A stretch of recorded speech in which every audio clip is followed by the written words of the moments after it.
Hey guys, this is my 3D project of the common carotid artery. What I did was I used Twizzlers and bubble gum as for my common carotid arteries. Don't judge me because I ate the rest of them, so it's some missing here. But anyways, no judgment. All right, so we're gonna go ahead and start off with the anatomy. So this is my aortic arch. And then, by the way, this is the left side of the common carotid artery. So branching off of the aortic arch is my left subclavian artery. From the left subclavian artery is the vertebral artery, which goes all the way up into the meet the circle of Willis, which is in the back of the brain, the back of the head. This is my common carotid artery and its branches. We'll go back over there here in just a second. On the right side, this is my brachiocephalic, my right common carotid artery, and my right subclavian artery. So let me go ahead and go back to the common carotid artery. This is my prox, mid, and distal. And then this is bulb. This is my bulb, which I put bubble gum together to show the difference to how the forward flow and the retrograde and antegrade flow, or the forward and back flow, however you want to call it. And then as we go further up into the bifurcation, we have the ICA, which feeds the brain, and then the ECA that feeds the face and its branches. All right, and that's just basically the viewpoint of my my images here, and then I'm getting ready to show you the waveforms.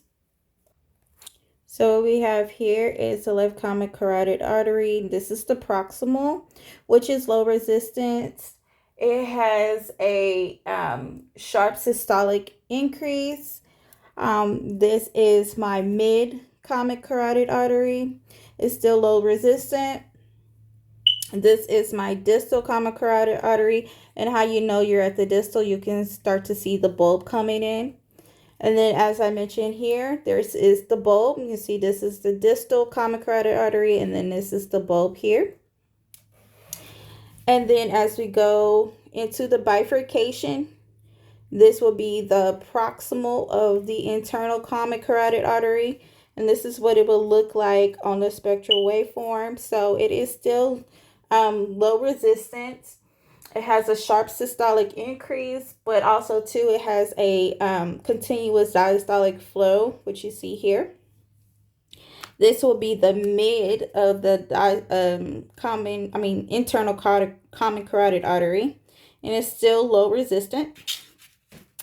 And then what we have here is the distal of the common carotid artery. So you can see that there. Okay.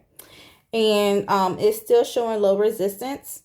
Now, as we go from the distal to the internal carotid artery, we go right back to the bulb, and then we go into the proximal external common carotid artery, which feeds the face.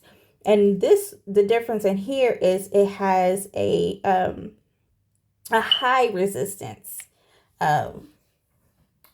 waveform. Okay.